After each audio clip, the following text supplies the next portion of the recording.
If you want a dessert that's super impressive but actually really easy to make, then these caramel apple pastry cups are perfect for you. I love this recipe because it's classic components: puff pastry, delicious apple filling, homemade caramel sauce, but it's a new and fun way to enjoy them, which makes this dessert really special and fun. And it also makes it the easiest apple dessert that looks restaurant made. I do work in a restaurant as a pastry chef, and I made this as a special New Year's Eve dessert option. People loved it. And it was really just thinking outside the box of how can we repurpose common things and make them a little bit more special. So first we're gonna make the puff pastry cups. I don't think I'll ever be able to fully voice how much I appreciate frozen puff pastry from the grocery store. It just saves so much time and effort. It's one of those things I really just wouldn't make on my own. So what we're gonna do with the puff pastry is we're gonna cut it into squares and put it in a muffin tin. So you just unfold your nice little piece of puff pastry here, remove that parchment, and then I like to get a ruler and just kind of mark it so the squares are evenly shaped. And then I actually just use a pizza cutter to cut the squares of puff pastry. Now I'm using the Pepperidge Farm puff pastry sheets. So out of this one in particular, I'm not gonna roll it out at all. I'm gonna get 9 squares. So if you were to use both sheets in this box, you would get 18 little cups. And you know what? That's a lot of servings of a dessert out of 1 box of puff pastry. I love that, cost effective. So after we've cut the puff pastry into nice even squares, you know, like that, they look great. We're gonna get our muffin pan here. We're just going to gently press the squares of puff pastry into each divot of the muffin pan. And obviously I did let the pastry thaw in the fridge for a good day, so it was completely pliable. If it's frozen at all, it will just break if you try and do this. So make sure it's thawed. Not to room temperature, it still needs to be cold, but at least give it some time in the fridge to soften. And then something really fun I learned is that if you take just plain old paper muffin liners, and you press them on top of each square of pastry in the muffin pan, it's going to create a really elegant and pretty pattern on the edges of the puff pastry as it bakes. So stick around to the end so you can see that, because it just adds another cool element to this dish with very minimal effort. So the other secret here is after each one has the muffin liner in, we're going to put another muffin pan on top of this. Obviously it needs to be the same size. So you just want to line them all up so it's going directly on top, and it should fit in there nicely. And then you just want to give it a little bit of a press. And what that's going to do is in the oven as these bake, it's going to weigh them down so that they don't puff up and just fill up each one. It's going to keep them in the shape of cups, so we can fill them after they've been baked. So if you don't have a second muffin pan, go get one. I'm just kidding. If you have beans, or kind of like you would do with blind baking for pie crust in the oven, since you put muffin liners in these, just pour some beans or some sort of weight in each one to weigh it down. That way it just holds its shape in the oven. So I've got my oven preheated to 375 degrees Fahrenheit, and these are gonna go for about 20 to 25 minutes. Around that mark, I'm gonna take off that second pan, weighing them down, and just make sure they're nice and golden brown. And if they are, they should be all the way baked through. So now that our first component is out of the way, we're gonna move on to the filling. So we're gonna do an apple filling. I'm using Fuji apples. I just think they're a really good all-purpose, nice crisp apple that are widely available. The flavor is good, but not too much, and they really hold up nicely in baking. And I am a diehard fan of the Y peeler when it comes to peeling apples, or anything for that matter. Does that matter to you? Let me know in the comments. But what we want to do is peel your apples, and then I'm just going to use a small utility knife to cut them into quarters, take out the seeds, and then I'm going to do a really nice dice. So I'll cut the quarter of apple into 3 slices,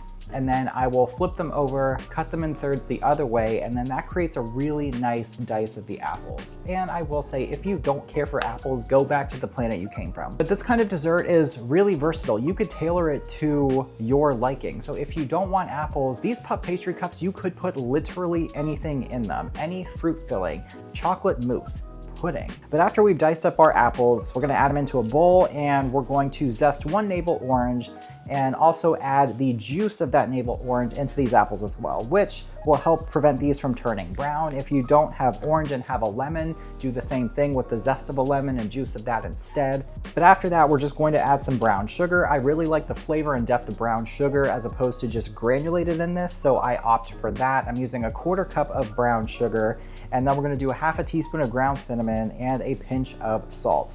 And after that's tossed and the apples are nicely coated in that mixture, this is good to go onto the stove. So I'm just gonna cook this over a medium heat and it'll come to a simmer pretty quickly. And what I want here is to just tenderize the apples. I don't want them to be super soft. I want them to have some crisp left in them.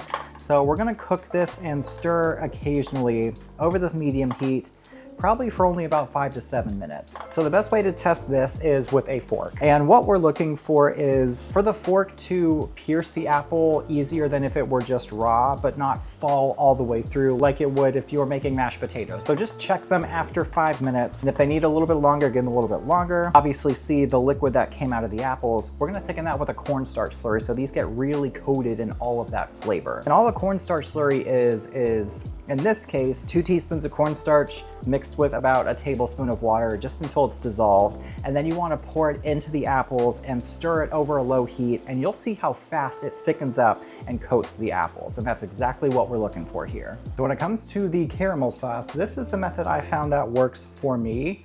I know a lot of people are kind of scared to try and make caramel or caramel sauce at home.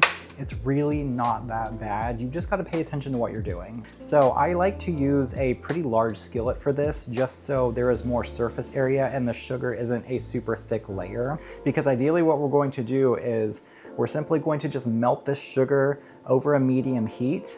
And once it melts, we're going to add in hot cream, and that'll be the base of our sauce. And then we can add in our butter and vanilla, and that's pretty much it. It really is that easy.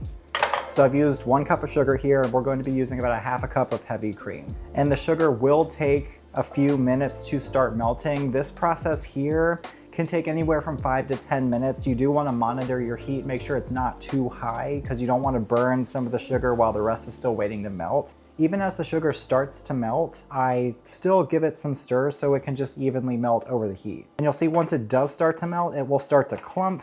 And again, I'm stirring it and it's gonna be just fine. Anything at this point that you see crystallizes or hardens, usually remelts and is okay. So until this starts to turn that amber color, I'm gonna agitate it just a little bit to make sure the sugar is evenly melting. Once you start to see color, that's when we're going to take this out and let it do its thing on its own. All right, so now we're at the point where you can see there's a very, very faint tan-ish color on these clumps of sugar. So this is where we are going to stop stirring.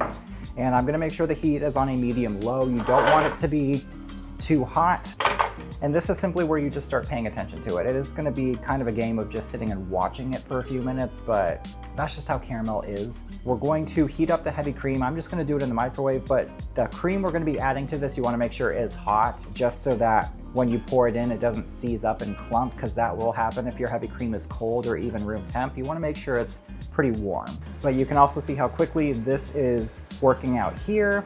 So once it starts to melt and you see that amber color coming, we're just going to kind of tilt and swirl the pan a little bit to make sure everything is nice and evenly melting. And don't worry, those clumps are going to melt. The other thing we're going to be adding to this is butter and optional vanilla. You don't have to add the vanilla. The butter does add a richness to it, so I would definitely recommend keeping it in there. So once it's really deep amber, there will be a few clumps left.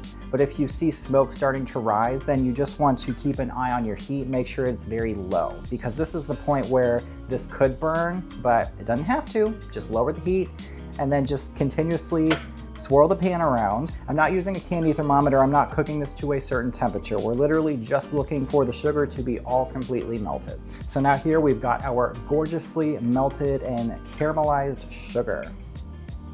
So what we're gonna do now is we're gonna keep the heat on low, and we've got our hot heavy cream. This is a half a cup of heavy cream. We're going to pour that in. Classic caramel behavior is going to bubble up, and this is when we're going to stir again. So I'm just going to gently stir starting in the middle, just to bring this together. And after a minute or so of gentle stirs, they should combine really nicely. All right, that looks so good, smells amazing. So we're just gonna give this 1 minute undisturbed over this low heat. Then we're gonna cut off the heat, add in the butter, vanilla, and we'll be done with the caramel sauce. So after a minute, we're going to turn off the heat, and I've got a tablespoon of softened butter.